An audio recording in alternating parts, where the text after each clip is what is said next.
Hello, everyone. Welcome again to another Donner on Monologue podcast. I, as usual on these monologues, am your solo host, Beau. And before we get into anything today, I do want to thank our longtime sponsor, longtime friend of the show, Ashley Luann K. She can be found on Instagram at the Minnesota Nurse. Excellent nursing content there, and we're always happy to mention her because she has just been an excellent supporter of the show. Guys, yesterday we discussed a video game that has multiple religions within it, and I think that's cool because that fits more to life, right? Like when people do world building and they just have one religion present, even if it's a polytheistic religion, it's kind of lame, right? Because that doesn't happen in reality. There's part of the beauty of culture is that the world is filled with so many beautiful religious traditions. So today we're going to talk about another video game that features multiple religious traditions, and we're going to talk about there's two sides of this video game. I'm talking about the World of Warcraft, and for purposes of brevity, we'll get into this, and so that we can have sequels to this episode. In fact, in the Discord the other day, which you can join, there's a link in this video, by the way. Please join the Discord. We're having a blast. I was pretty much coerced into eventually giving you guys a whole week of Warcraft lore. As a longtime Warcraft fan, I'm looking very much forward to doing that for you guys. That might even be next week, guys. So stay tuned. But we're going to talk about the Alliance religions. And for purposes of brevity, as I was trying to say earlier, we're only going to talk about the Alliance religions present in vanilla.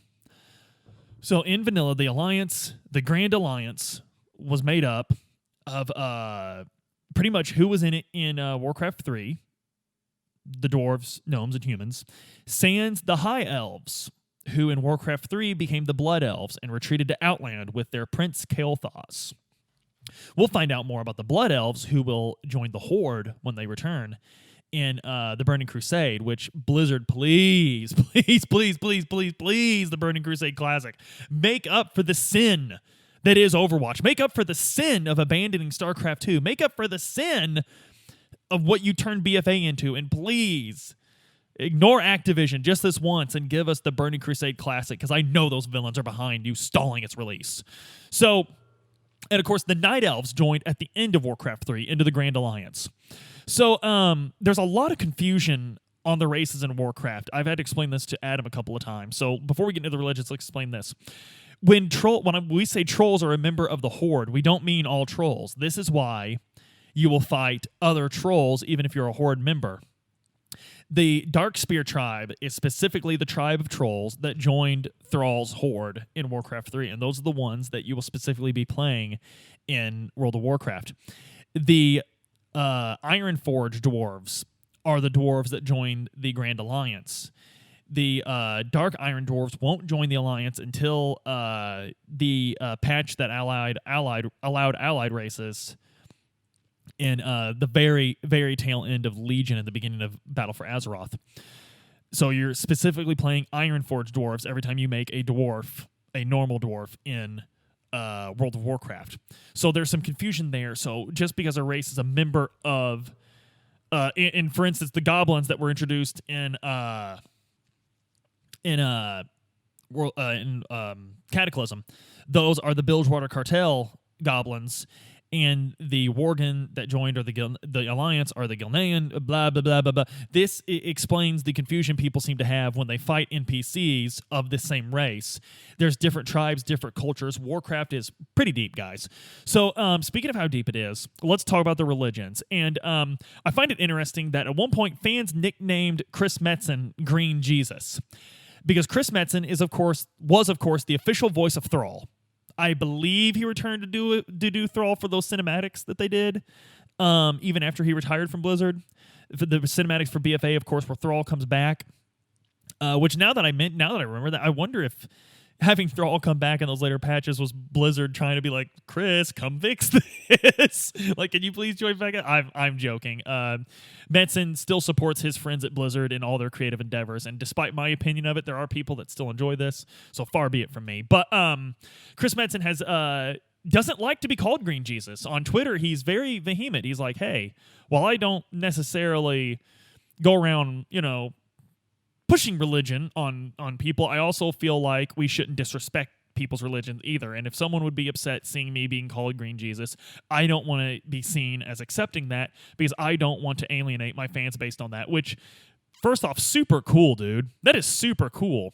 But it becomes clear that but I think through that interaction and extrapolating the major religion of the Alliance, which we're about to get into, I think we can sort of get a really good feel on Chris Metzen's personal views on religion. Again, I don't think that every author is throwing their opinions into every little thing symbolically, but I think there's enough evidence here to say that maybe there was. So the light is the official religion of humanity. It's the official religion of the Ironforged Dwarves. It is the official religion of the Gnomes. Beg your pardon.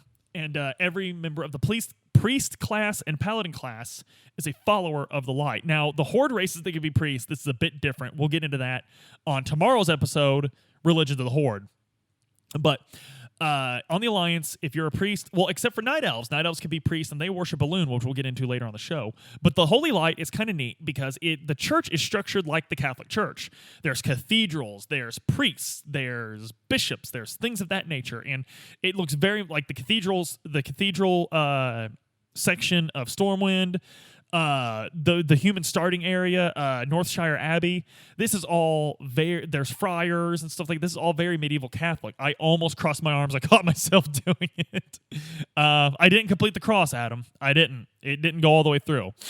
But it's all structured very Catholic. But the actual religion of the light, until we find out, we find out through deeper lore that there's actual like holy figures of the light, the Naru and things like that. But just looking at the light, basically the religion of it, it's Buddhism in practice and belief. There's a holy light inside of you, and your true nature is in that light, and you can share and blah. It's Buddhism, and it's very, very cool take on traditional medieval inspired fantasy. I've always loved that about Warcraft, that the major religion of Azeroth is neither monotheistic or polytheistic. It's not. They worship the holy light. And now, gnomes and dwarves also worship this, although there's a lot of Ironforged dwarves and gnomes who, after in Warcraft 3, finding out about the Titans and that their origins came from the Titans, not necessarily worshiping them in a strict sense, but Adam hatched Togepi, everybody. He's playing Heart Gold and Soul Silver projected onto his TV, and he just hatched Togepi. And he's not going to give it a nickname. Oh, God. It's like he doesn't even care about him. But he's getting a call, too, that he's not answering. Jesus. Like, why are you even playing the game? But it was Professor Elm, too, and he ignored it. Like, I don't get this guy. Anyway, not necessarily worshiping the Titans, but sort of wanting to explore their origins there. Not necessarily their divine origins, but their physical origins, which that actually reminds me. Azeroth has a very interesting cosmology and a creation story. It's very original for fantasy. We will cover that in the lore episodes. For now, we're just talking about the religions, and for the most part, no one really worships those. Now, we're going to get into the Night Elf religion, because the Night Elf religion is very original. They worship Elune, a moon goddess. And Elune is an actual moon goddess that actually exists. She's actually there when they worship her.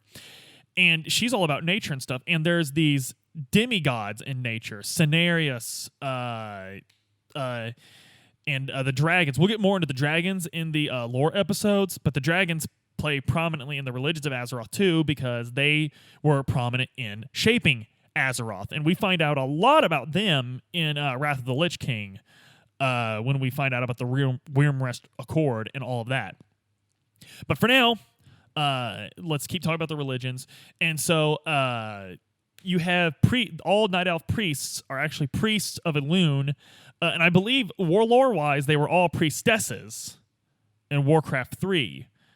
But of course, this Night Elf, and I love the way Warcraft did this. They made it to where you could be a male or female priest in WoW, but they did this in an incredible way of not just like making it a silly retcon, but at the end of Warcraft 3, when the life tree is destroyed and the Well of Eternity is gone, they really did a good job of making it to where Night Elf civilization had to restructure radically to meet that change. So that's why you have female druids, male druids, stuff like that. And the druidic culture in Night Elf culture is huge as well. In fact, one of the hardest sells for me in World of Warcraft was how other races could be druids, because it was so closely guarded by the Night Elves. But of course, they made proper retcons and stuff like that, which I actually found very acceptable. You've got he's calling Professor Elm back now. Oh, he's got time now. But so the way these cultures, and this is brilliant on the world builders of Warcraft, because these religions meld just fine. They don't even oppose the Horde religions, because none of these religions preach exclusivity. None of them. They're all good with the other ones that exist. Elune knows about the Titans. Elune knows about the Naru. She's cool with it, man. Like, it's all good. The Light is just concerned about what keeps good around. It's all gravy, baby. And I find that to be the most interesting, because we tend to see, because, of course, the heart of a story is conflict, but not everything within the story has to be conflict. Because at one point, you get a story where it's just everyone's against everyone, and you can't predict anyone's behavior. And when you can't predict anyone's behavior, there's no tension. It's all shock. It's that's why I don't like slasher movies, because it's all shock. There's no real tension in them. If I want a movie to scare me, I will go watch the Ridley Scott masterpiece Alien, because the suspense in it is palpable. It's amazing. It's one of my top 5 favorite movies of all time. It's why I named my daughter Ripley, after the main character of that movie. But in the same way, I feel Warcraft tells a better story without... Because Warcraft, it's about conflict on its head. But the conflict in it, even though it's just made for a video game, still feels more real than the conflict in a lot of novels and movies and stuff, because this conflict is just made up, and it's always cheap conflict. It's always this really... Of course, all this conflict is made up. This is all fiction, but it's just this very cheap conflict that's just very easy to write off. Like, religious conflict is super easy to write. So I find it interesting that the Horde and the Alliance's problems with each other are not based in religion, because Elune does not necessarily say that the shamanistic religion of the orcs is bad. In fact, she probably kind of likes it, because it's still a very natural based. The Titans, seeing as how they tamed and brought order to the entire Warcraft cosmology, they're not really opposed to any of these religions, because religion is by its nature order. And also, we're going to find out a lot about the Titans and why they probably don't care about anything in Legion. But the Light. So this is the interesting thing about the religion of all of Warcraft, not just the Alliance, is that it's all gravy, baby. It's all cool. So I find that very interesting, and it makes Paladins a lot cooler character, because Paladins in Warcraft, especially through the character we see of Uther Lightbringer in Warcraft 3, are more Jedi than they are religious zealots. And I think that's a very cool aspect, because a lot of people are uncomfortable playing Dungeons & Dragons Paladins because they're all religious zealots, which I disagree with. You can make a Paladin any way you want, but, you know, Wizards of the Coast is really hammered down on keeping things stereotypical in their writings, so... whatever. That just goes back to my preference of Advanced Dungeons & Dragons, but we won't get into that here. But I do think Wizards of the Coast's new campaign to change the way they handle race is very important right now. I do think that. So Wizards of the Coast, for the first time in my entire history with you, I am saying bravo and well done. That's actually really cool that you're changing the way you do that. I will probably implement methods similar to that in future Advanced Dungeons & Dragons campaigns that I play. But I'm not going to play your product. I'm still going to play Advanced Dungeons & Dragons, which is a product of TSR. So, so right off the bat, just examining the vanilla, because of course we get new religions as we get more races added to these factions, more characters to make. We get more religious views and things of that nature. But the basis of Warcraft, I think it's very interesting that this is an entire franchise based on war, but religion has almost nothing to do with that war. And I think that's really cool. So, guys, tune in tomorrow where we'll be discussing the religions of the Horde. And those have been following our social media. Last week, I mentioned, which we did sort of my journey with Warcraft last week. I'm talking about Warcraft a lot. I'm sorry. You guys are going to hear a lot about Dragon Quest and Warcraft from me. And And I'm actually playing through Ghost of Tsushima right now, so expect to hear a lot about that from me too. But these are games that had huge impacts on me. So, of course, I'm going to tell you, because that's what Donnerom's all about. But anyone following the social... Last week, I spoke a lot about being very Alliance. I was messing around, and I'm doing a journey to 60 in Classic, and I'm messing around, and I made a Horde tune. And Adam flat out told me, since I was doing this run in Classic for Donnerom, that I had to just pick a tune and stick with it. And so I just stuck with this Orc Hunter. And, guys, I'm loving the Horde. I really am. So I'm excited to talk to you guys tomorrow about the religions of the Horde. Guys, please like and share and subscribe. We've got Patreon links in the description. We've got merch links to this very snazzy new shirt. This here is for the guys watching on YouTube. I'm just going to show it off for a minute. I absolutely love it. It's the coolest merch we sell. I really like the book, though, too. Guys, check out the book. But you can find links to all of our merchandise in the descriptions, links to Discord. Guys, we're having a blast in Discord.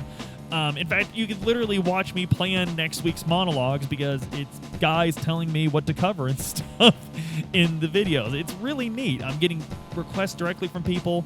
We're having a blast. And, guys, if you're in the mood for something a little different, you still love Donnerom. Of course you do. I love Donnerom. But if you're in the mood for something different, check out our buddy Keegan at the Framework of Tomorrow podcast.